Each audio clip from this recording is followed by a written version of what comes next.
Welcome to episode 4 of the Uncommon Woman video series, stories of women who live empowered lives despite the risk, the pain, and the odds. SaraMae, adaptive athlete and double amputee, lost both her feet from the knee down after a sudden illness in 2012. SaraMae has rediscovered her footing by rising up to the challenge of her own circumstances and showing people what is truly possible. Be inspired. Hello, everybody. Hello. Thank you so much for joining us again on the Uncommon Woman video series. I am here today with one of my favorite humans on this planet, SaraMae Hollandsworth. Hello, sister. Hey, girl. How are you? So good. Thank you for having me. I love connecting with you. Of course. And I love these conversations. And we were talking a little bit earlier about the fact that every time that we talk, there's something new and exciting happening in your life. So, of course, I just think that we need to start scheduling these interviews every 3 months, because every 3 months something massive and epic is happening in your life. Like, we literally just hopped on, you're like, I have big news. I'm like, of course you do. Anyway, and that's why I love talking to you, because you have big news, but you haven't always had this kind of energy and light in your life. So Right. Where are you right now? And what are you doing there? I'm in Dallas, Texas. This is where I reside. Okay. And I work with the Adaptive Training Foundation, which is heaven on earth.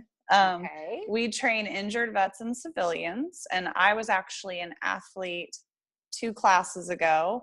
Then now I'm a volunteer trainer, and also I've come on to staff with them. Amazing. So I think this is a really good place for us to segue a little bit into why adaptive is it's really your home base. I know that you told me you came home when you found adaptive. So can you share with the community here and the people that are watching a little bit of your story? Because I'm sure that there is somebody here who's watching this who really needs to hear.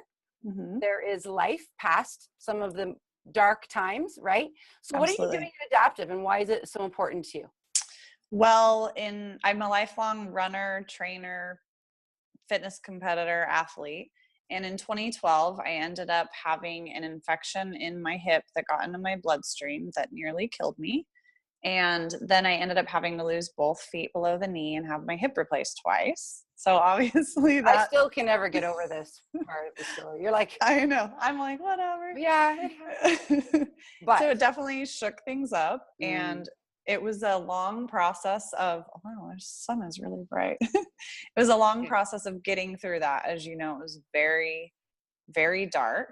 And I didn't think there was light at the end of the tunnel, other than I don't believe at the core of me that life is against us. So I had that tiny mustard seed of something good is going to come out of this. And I really clung to the realization that everything's been taken from me. And the one thing I can control is whether I'm going to become bitter, or whether I'll use this to do something good with. And I know that's like, it was the tiniest thing and the littlest thing I could control, but it's definitely made all the difference. Yeah. And I really sat and fantasized about something like Adaptive Training Foundation, because going through therapy, which I ended up skipping, I was looked at and treated as if I was broken, and people apologized constantly for my loss, and just really gave me on a silver platter the choice to be a victim. And I did not allow that. And I said, no, thank you. And so I just sat there and visualized something like this, where people knew we didn't have limits. Like, part of me was excited to take on this challenge as I moved forward a little bit, because even before all of this happened, which, did I say I lost both my feet? Did I say that? You did. Okay. Yeah. Sometimes I forget to say I love that it's not even like the really important part of the story anymore. And I'm going to talk about why in a minute. But anyway, right. You're like, did I tell people that? Let me double check. Oh, I love it. Yeah, but then I just really, before I lost my feet as a trainer, I trained people to realize that their limits were only in their mind. So it's like life gave me the opportunity to really walk the walk. Right.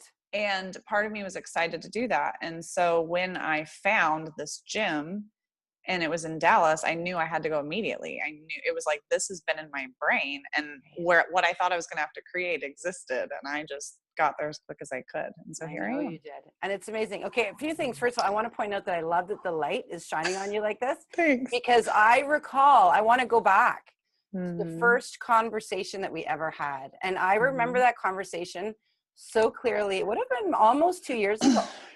Yeah, it was this summer. It was actually, Marlo, when I just got here to go check out the gym. So you've been here since like the inception. That was, No, we I had our think it was first before interview. that, wasn't it? Our And first then you interview, went, I was here. were I you? think. We were talking about doing an interview, I think. Okay. And I just remember, I actually have the recording. And I remember that you were sitting in it was dark. You had a black t-shirt on. There was a lot of darkness around you. And at that time you were still feeling very heavy. And, you know, for the people that don't know, you know, this isn't that long ago. I mean, this is 2012, right? Yeah. So 5 years ago. So at this point you were about 3 years in your journey. And I know that you've expressed to me that for that 3 years, you really struggled. And then I met you at Bliss, and that was kind of like an important time for you as far as kind of like a coming out thing. And then when we spoke, I remember thinking, man, you know, this must be tough. And we had a real different conversation. Now here you are, you know, a few years later, and the sun is shining bright, and you're like, did I tell people that I lost weight? Like, it's a completely different conversation. But I love it because it says so much about the power of the mind and the spirit and where we can take ourselves if we decide, right? Yeah. And, you know, there are just so many different things happening in your life that you manifested. I mean, you manifested adaptive. There it was, it showed up. And now you didn't just go in as a client. You went in with the intention of making it bigger. And I remember watching you that first week, and I was just like, she's never leaving. Like, she's a part of this place. It was so clear to me that you were already a part of that place.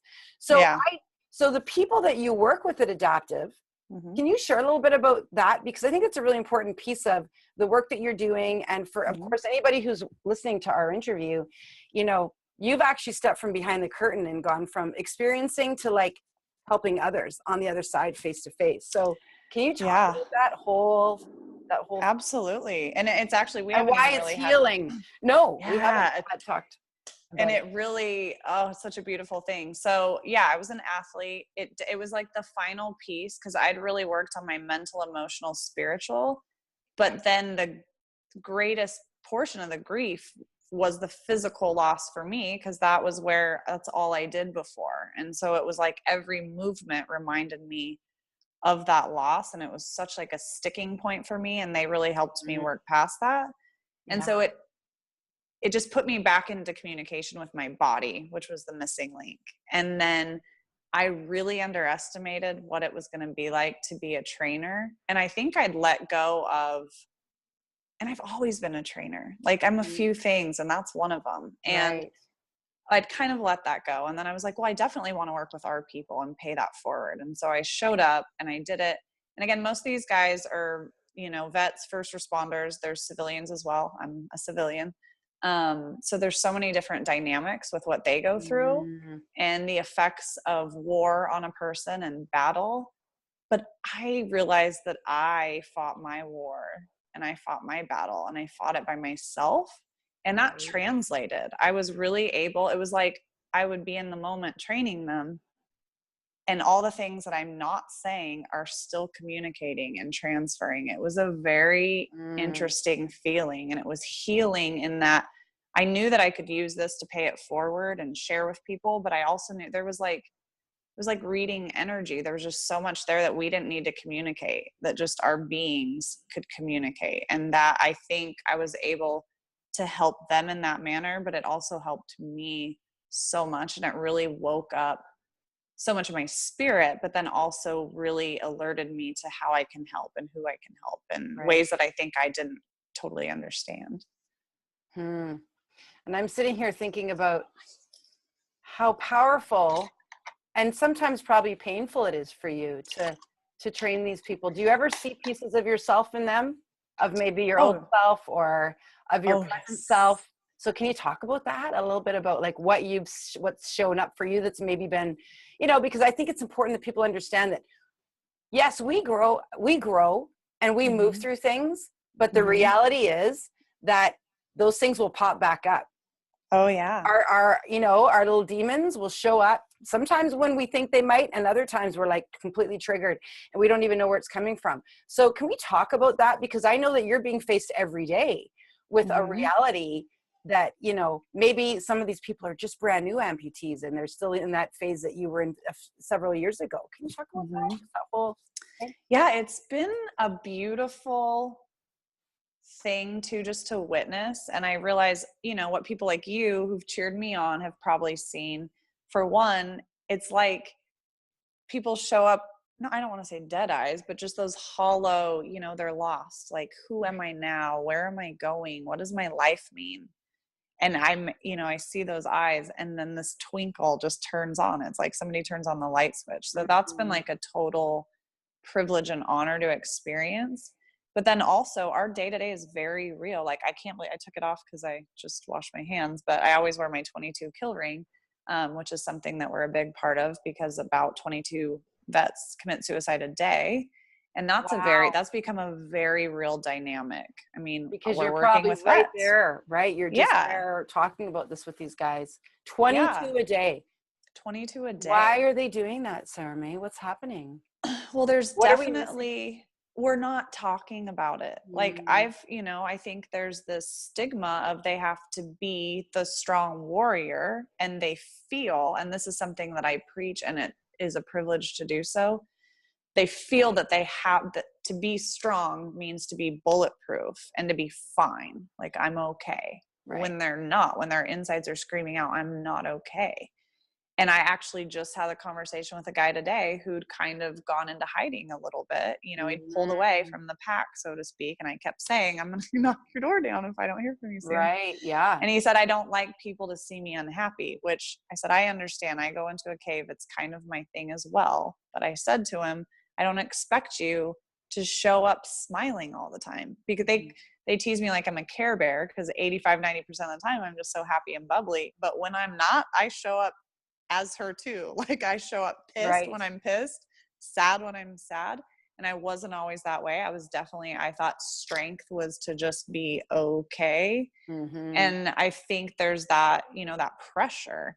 And the beauty of what we have is we really have a pack and a tribe, and we show up. I think the reason we're so close is we show up 100% vulnerable and 100% honest as much as we can. It's like, we are sitting there with no limbs sometimes, or, you know, and all that, like a catheter and all these different dynamics that we all have.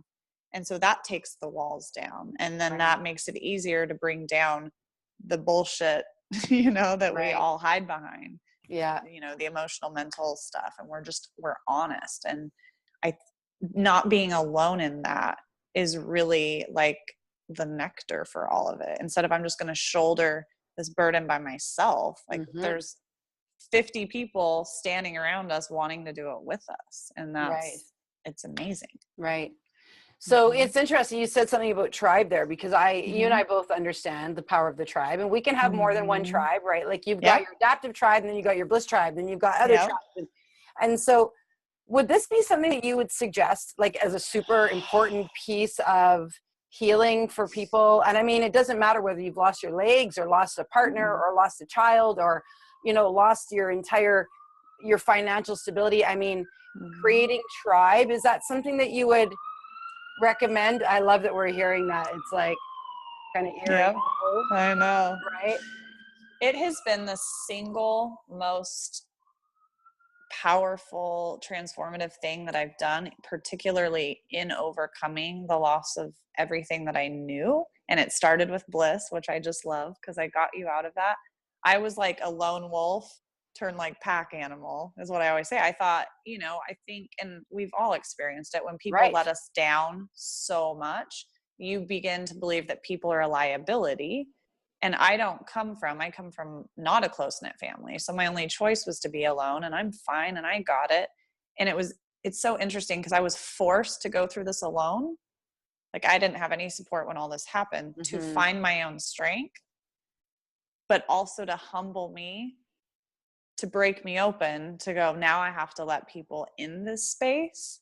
And bliss was like, you know, bless Lori for saying, get here. I just know you need to be here. And I just said, okay. Right. Because then I gained a bunch of sisters, and that was like, whoa. I mean, just having powerful women love and support you in your entirety, which I wouldn't be here where I am with these guys without you all and what I got from that. Yeah. And to now have this, I wake up every day just like tasting every morsel. It's like, I can't believe how much love is possible, how much support is possible.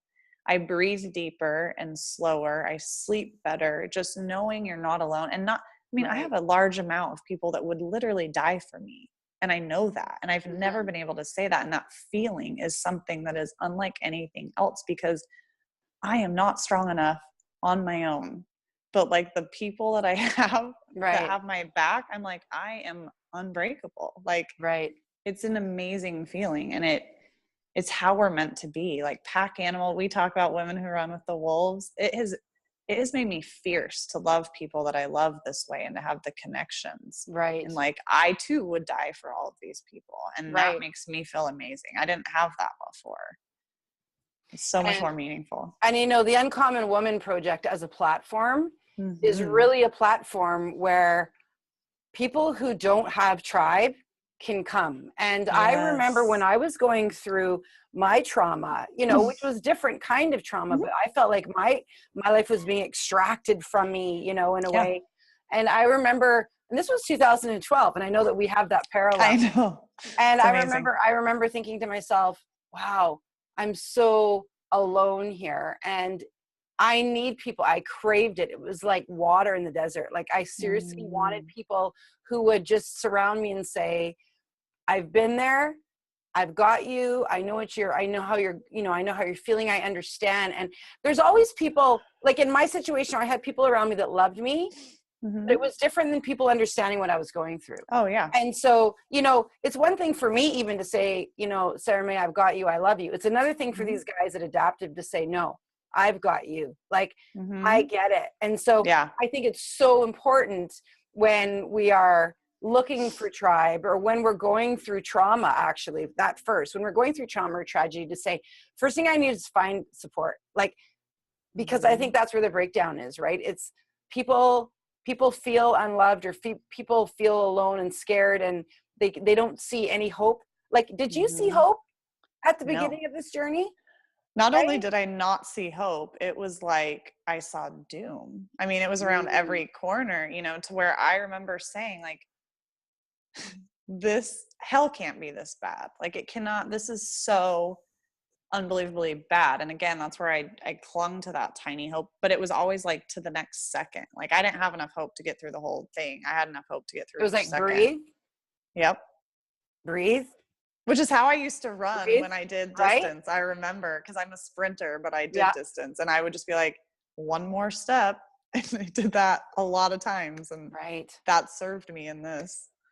So I think this is a perfect segue into the running piece. So this is, when does she talk about that? So here's the crazy thing. So every time that you and I connect, like I said earlier, there's always big news. And I'm always thinking, you know, big news. Can it get any bigger? Can it get any better? I remember the last time that we spoke, it was you being a part of the Boston Marathon, that whole experience.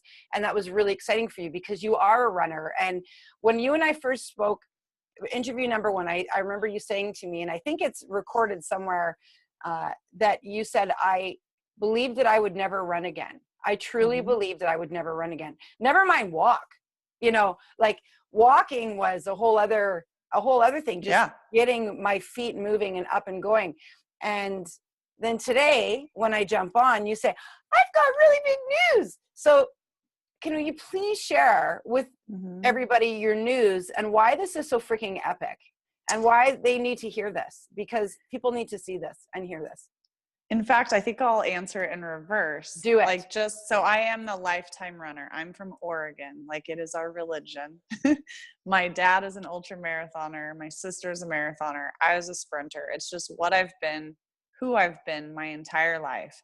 And it's been my like crucible as well. It's where all my strengths are and all my demons lie. And it's just been such a big part of my life. Yeah. And I'd quit running after college, and then I had just started again right before I almost died. And that's why it felt so cruel to me, because I finally went back, and I don't believe that you can go back and make things right, but I picked up to move forward, and then it all quit. Like, the day before I almost died, I was sprinting up the stadium stairs and training for a marathon, which I completely forgot I was doing. and was going to go back and use the rest of my eligibility in college, which I want to say that because I almost didn't do, because I'm like, I'm too old, which I think I was 28. I don't know, which a lot of people probably think that's really old. And I was so proud that I was like, I'm going to do it. And then this happened. So that is why it just felt so incredibly cruel. Right. And then I lose my feet and I have this hope of running again. And then I get to the stage where they go, you need your hip replaced. That was the big problem. And a surgeon told me, don't run unless you're running for your life. And, you know, told me to take up all these things that are not even close to running. And that really planted a very deep seed in my brain. And by seed, I mean a weed that I had to pull out. Yeah. And so then when I was in the class at adaptive training, I was proud because I even showed up and said, I want to run in the Paralympics, which is a big deal. Like old Sarah wouldn't make big declarations. And I did. And then at the end of the class, they couldn't figure out, come to find out, I didn't know. They're like, why can't she run? Because I had the ability to do so, but my mind didn't think I could. Right. Yeah. So they would just go run. And I'd be like, what does that mean? How? Yeah. Because it's different now. Yeah. I was like, how do I even begin? But I did. I ran like little 40, 50-yard sprints. And then fast forward to a week ago when I ended up, again, didn't think I could run more than that. And a girl that was running to raise money for the foundation, the Heather Abbott Foundation that I was supporting because I'm a recipient. That's who got me my high heel feet. Oh, really? Oh, yeah. okay. So I was there to support them. Okay. And that girl was hurting. And I went to walk with her the last mile and she took off running. And I thought, well, and I ended up running a mile. And so did she have any idea what was going on with, she probably, well, no, because she was such a marathon mind. So she was just gonna run. She just, it meant so much to her that we, you know, that I came looking for her. And so I got to run a mile, which at the Boston Marathon. I mean, that in and of itself was like just a privilege of a lifetime. Right. But it also opened up that door where I went, okay, I can run distance. You know, it was only a mile, but if I can run a mile, I can run multiple. I just didn't know I could do it. So that was beautiful. And if that hadn't happened, what's happening now wouldn't happen. Right. Like, so you're popping out of your face, by the way. You're like, yeah, I know. I'm so excited. Smile. I love it. It's so good. Yeah. So I was invited to be a pacer for Badwater, which is 130. Oh, P.S. You'll love this. It's called the world's toughest foot race. And I don't have feet. Right. No, it's perfect. I want the t-shirt. I have to go for the t-shirt. Oh, for sure. Totally. But it's a 135-mile race out in Death Valley in July. So it'll be 130 plus degrees. And I will get out and run anywhere from 2 to 6 miles a couple times and just keep him moving forward because to stop is not good, and support him in whatever way. But I've been invited to be on this team, and that's like the biggest honor I can think of. And it's crazy. It's so crazy, but it's so exciting. And it's so perfect. I know, right? I went, this is the next right thing. Right. And You're just I'm so excited. Exactly. And, you know, it's just like, there's the symbolism of it all, right? That you literally lost your feet, you lost your footing in your life. And there's a whole side of your story that we haven't even delved into, which was that whole piece that you weren't really in a position at that time in your life where you were happy. And, and I remember looking at pictures of you, you know, with your feet, and there was a different look on your face. And now when you smile, it's all from the inside out. And it's incredible because you're without your feet. So you lost your footing, but what you gained in return was all of this crazy richness that's coming into your life in such massive abundance. It's like hitting you over the head. Like when I'm talking to you, I'm like, oh, where are you traveling now? Where are you going now? Because you're so active. Like you're such you're so alive in it. Like there are people, SaraMae, who have head to toe and they're not moving in their lives. I was one of those people. Yep. Or they're moving inauthentically. So what can we tell these people before they lose something, before they have to go through the lesson that you went through? What can you say to them? Like what do you say to somebody who's got all of that and they're still immobile? I say it time and again, and I think it's relevant here. It's to pay attention to what we're feeling and what shows up. So if there's, you know, I felt hollow and I felt ashamed before when I was in that space because I knew I was lying because I was so afraid of living differently. I was afraid. Or you're talking about believe. before you lost your feet? Yeah, before I Right. lost my feet. I didn't Right. believe that I had the strength to be the person that I am now. And so I just lived in this really small way that was so inauthentic. And so I just didn't feel alive. And then these things would show up in my life that seemed like adversity or, you know, bad luck or certain different things. And they were all invitations to step up. But, you know, we run from our pain and we want to numb ourselves and avoid and escape because it doesn't feel great. Right. And then we also run from challenges and from things that don't feel good, but they really are truly like divine invitations to our real true selves. And we just need to grab them by the hand because they will grab us by the hand, but we push them away. Right. So, you know, it's funny because you're using the word run. So we run from things. So then basically what happened was it's like, no more running. Right. 100%. And I mean, 100%. And for you, it was literal, but for other people, it's paralysis, right? Or it's some sort of something comes down and, you know, that's it. And they can't run anymore. And it comes in the sign of addiction or something happens in their life that's a wake up, you know, it's a massive wake up call. Like things are not going to work for you if you continue on this path. I have a question for you that I don't think I've ever asked you before. Okay. Ooh. Were you ever angry at God? Oh, yes. Yeah. Oh, yes. Talk about that for a minute. Yeah. I mean, for probably a couple of years. I mean, at first it was, I think, why? Like, why would you be so cruel? And that was honestly when I wasn't yet to the pit of my pain. And then he took me several more layers down. And then it was like, you hate me. Because I didn't ever, and I make the distinction only because there's a difference. I didn't ever plan my suicide, but I begged to not wake up. I mean, I legitimately, I said, you would be putting me out of my misery, please. Because you're clearly not stopping the hell and I can't take another second. So at least put me out of my misery.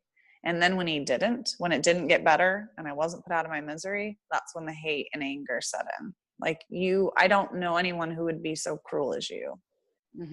Because it was a feeling worse than, I don't have words to describe the hell that I felt. And I literally stand here every day and go, I can't believe I made it through. And thank it all that I'm here. But yes, there was anger, and then it was disillusionment, and then it was just like, I don't have need for you right now. Yeah, right. We're not talking for a long time, but then it's been like a new, and that needed to die. My old relationship with God needed to die because it was broken. Love it. And it died, and now it's new, and it's so much better. Oh, beautiful. So like there's so much right there, but so I know that when we lose and we experience great pain, that it's like the first place we go, right? And is that anger and that, you know, why did you take him, or why did this happen to me, or why, and so can you maybe, I don't know, share with the people who are watching a little bit of reality around that anger? Because I know I've been angry at God, and now I can actually sit back and go, I was never angry at God. You know, it was a real easy target for me. So, you know, what can people do with that? Because clearly we need that energy, or we need that, whatever source is, or whatever your light is, or whatever your belief is coming from. We need that in those dark times. So what could you say to somebody who really is where you were and, you know, they're on the ledge about this? You know, I think I think you have to be willing. I had this conversation just right before I got on with you. I was talking to him. It's like when we experience loss, any sort of loss, we get to a point where we almost become hoarders of all that is reminiscent of all that we knew before this thing, whatever this thing was. And so there's a time when there's actually a lot more that we need to allow to die, but we cling to it because it's, you know, it's our anchor to what we knew. And so I would encourage people, it's so counterintuitive. I know it sounds nuts to say, but to take a true assessment of all things in your life and think, it's kind of like you're clearing out clutter. You know, does this bring me joy or whatever? Could I let this go also? I've let all this go, but can I let this go? And really just sort and sift through every portion of your life and be willing to either, and not let it die doesn't mean that it's gone forever. Some of the things will be reborn and some will just die. Right. And really be in that point where your hands are just open, like sand is literally sifting through your fingers, and then what's meant to stay stays. I love that. No, because it's so beautiful. Like it's the best thing. Nothing, the scales balance. And they balance way in our favor. Like I literally wake up every day and go, I don't know how this even equates. Like, but again, when I was in that hell, there was a part of me that said, well, for all this badness, I know there is corresponding good and joy. But I'm telling you, I'm living in the good and joy. And I'm like, I don't remember the darkness. I do. And I tap into it to serve others, but I don't, I'm like, what was that? Unpack there. Right. Well, and it's just, it doesn't even, it's like it's been dissolved in comparison with the goodness. And I get it. If you're in the midst of that hell right now, this could maybe sound offensive. I remember people saying all this goodness and they were in their good and maybe didn't access the bad. And you just are like, that's so far out of my realm of what's real. Right. But I some can, people thinking that way. Right. But like, it really will all be so good. You do have to choose it, because you can choose very well to be bitter and say it was all taken from me. I'm done. Like I'm just choosing to be angry and bitter. I know tons of people like that. So you do have to just be willing. And if it's like, this is hell, but I'm willing to believe it'll be better. That's all it takes. Like even you don't have to feel it. You just have to have that willingness of spirit. Right. I always say to people, say it even if you don't believe it yet. You just keep saying it. You know, it will get better. And I know that you did that. And, you know, I love what you said about you had to change your relationship with God and or with source or whomever. You know, I think it's so important to remember that all your relationships change. When we experience massive change and shifting in our lives, all of our relationships change too. And if they don't, then that's where there's all kinds of disconnect. You know, like we have to change our relationships. We have to change how we show up. We have to change our boundaries, and we have to create what we didn't have before to protect that, because we really do need to protect ourselves. We need to protect our joy. We need to protect our happiness. We need to protect our, you know, our value and our love. And so when we're recreating those relationships, we really are saying, okay, you know what? The relationship that you and I had, whether it's God or with your parents, right? That person that was me has shifted and moved, and I need to adjust this relationship so that it works for me. And I need to have this conversation with everybody. Absolutely. Right? So I think that that's a really powerful thing to remember, because I know that there are people who are angry at God. Oh yeah. And that's okay. Yeah, it is okay. Like, God can take that. Yeah. Tough guy. And even if you're, you know, go ahead. That was another, we could go on and on. Yeah, we could go on and on, but you know, so moving to the next level is, okay, so once we stop projecting all of our anger on our externals, what we can do is fold inwards and say, how did I screw up here? You know, what was my participation in this drama? Because that's the part that's the hardest. And that's that's what really sets yourself apart and your level of being. Because I remember, I think we talked about it, my greatest fear, and I spent all of my energy protecting myself from it, is, did I contribute to what happened to me? And I know that probably sounds crazy, like she got an infection and almost died. Right. But I knew that we always contribute to our lives. And I knew that in some level that I had to take ownership in things, and which is so empowering when you do. It's the scariest thing, but that's where your power is. There's no power in being a victim.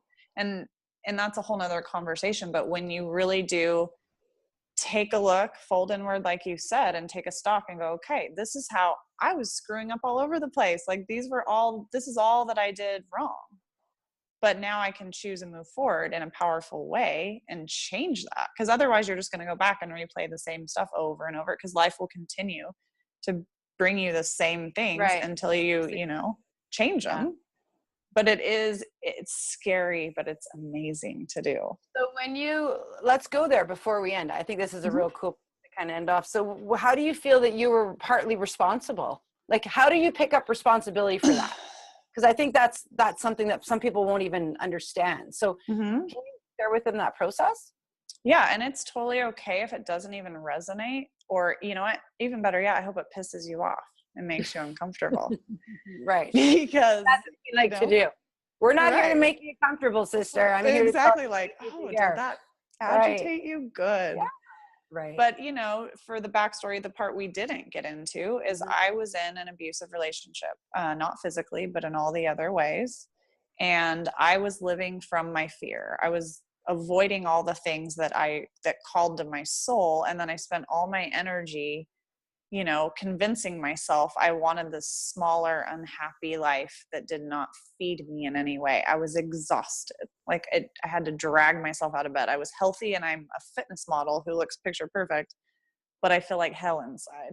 And I just kept swallowing pain and swallowing lies and swallowing incongruency and inauthenticity. And I was like eating it for my diet. And I just felt like I was dying inside. And literally what happened, and all the physical things that, you know, we didn't break down and mention, but the full physical breakdown was an exact representation of what my soul felt like. So it was really that. And I had warning signs, you know, all kinds of things came at me, but instead I ran from them. I didn't say, what are you here to teach me? How can I show up for you? I ran and I avoided. And I, you know, now when stuff shows up good and bad, I'm like, come here, all of you, you know, you're here for me, the good and the bad. And I welcome it, because I realize, of course, the bad doesn't feel good, or bad's not the right word, but, you know, trials or, you know, obstacles, but it's still a gift. It's still a gift. And it's that. And I really, instead of being fearful and coming from fear, it's coming from like love and bravery and excitement and welcoming all of it. That's the other thing. I only wanted the good, and in only seeking good, you know, I had, like we can with addiction, you're seeking a high, but you can't ever avoid the bad, and you turn the good into bad, kind of like you have to balance the scales. And again, I don't even notice the quote unquote bad, because the good is just that much bigger, but I welcome it all. Right.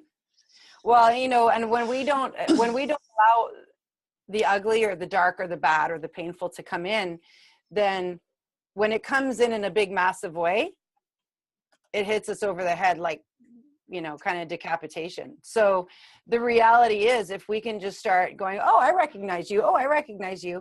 Instead of having like, it can be just a bunch of little things, right? You just shifted in me big time. I love when someone brings a realization to you. And in that moment, it hit me. I had avoided all of the smaller bads my whole life. And it all just came in this one big heap. It's like, hey, because it does. It always comes calling. You can't avoid anything. No, it just gathers. It just gathers into a big, massive, and then finally, and then it's too much for you to take, right? And so such a huge lesson around that, because we have to keep our eyes open. And, you know, and it's so funny because, so there's, you know, there's a little bit of it's a gift to feel the way you and I feel about negativity, because I know that both of us have not always felt that way about the junk that has showed up in our lives. And I always tell people, you know, it's a gift. And if you just get yourself into a place, and it's not a massive, like, you don't have to go spend $5,000 on a course. It's just like a 1% degree shift of perspective. And that little shift can give you the freedom to go, you know, I'm just going to choose to open my eyes to the negativity and not take everything as massive, or not to ignore it, just to let it in, just to welcome it as much as I welcome the good. Because eventually it's just not going to even show up as bad anymore. Right. It's just another thing. It doesn't. Yeah. You know, like crises aren't crises anymore. Like I remember I used to be like, oh, you know, about the stupidest things. And now I'm just like, it's just a thing, you know? Right. Or you don't even notice it. Like it's a nap. You don't even notice it. It's just part of your day. I'm used to having a no, or I'm used to not getting or I'm used to being disappointed, and then I just go, it's just another thing. Totally. As you don't opposed make to a like big story. paralysis and shut down camp and, you know, I'm packing up, right? Life is against me. That was always Every my day, thing. right? Oh yeah, Cursed. lots of arms flying around. Always Anyway, I'm just so excited for where you are, where you're going, all of the exciting things that are happening. I know this 2017 is a huge year for you, just because it's really a year of you like massively stepping into your purpose. And so before we go, Yes. I want to ask you what you believe is uncommon about you. What's the uncommon piece of SaraMae? That's a really cool question. That's cool you make us answer it about ourselves. That's so sweet. You know, I want to hear it. I want to hear that too. I've already told you. You've helped me realize it's my perspective. Like you've played a big part in me realizing, you know, even what I want to speak about, what my heart is the most, because that was my power. When I had no power, I had the power of my perspective.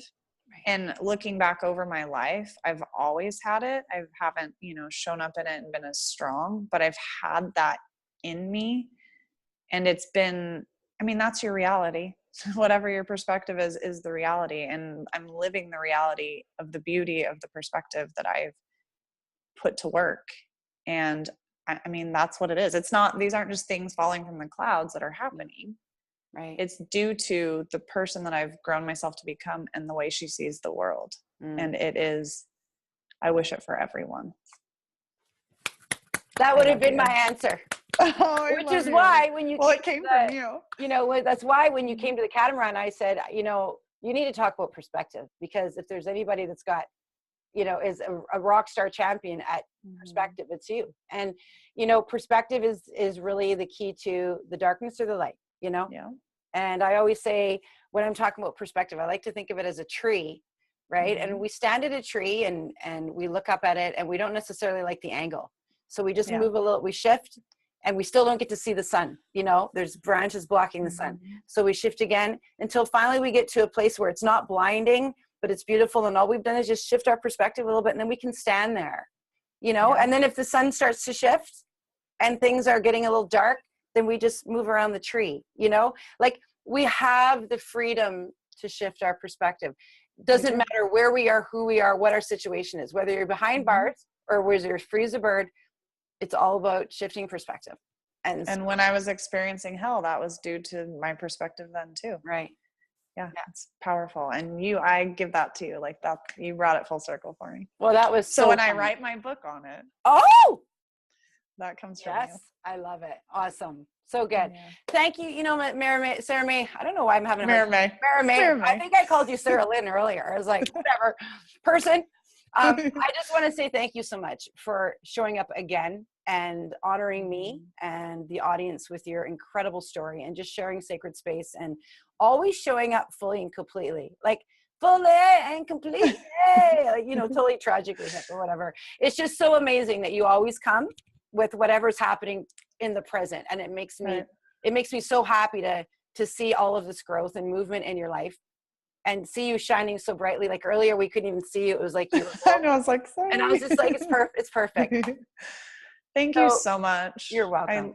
You've played such a big part and held a space, and what you're doing is so your soul work. And I'm just honored to be a part of it and grateful that we were doing this together. Thank you so much, sister. So thank you for being part of the Uncommon Woman video series, everybody. And SaraMae, have an incredible day. Best of luck in all of your endeavors, and I'll see you in 3 months for another interview. Yes. Okay, awesome. Love you, sister. Love you. Okay. Bye. Bye. Thank you so much for spending this sacred time with us and honoring the incredible women who have stepped forward with courage and confidence to share their stories with you and with the world. If you loved this episode, we would really appreciate it if you would share it with somebody that needs this message today. Also, please leave a comment. Let us know how the story has impacted your life or resonated with your soul. You can connect with us at theuncommonwoman.com, on Facebook at www.facebook.com/theuncommonwoman/ or on Instagram at theuncommonwoman. Again, my name is Marlo Ellis freedom coach for women, and founder of The Uncommon Woman. And I want to thank you so much for being with us today. And until next time, take care.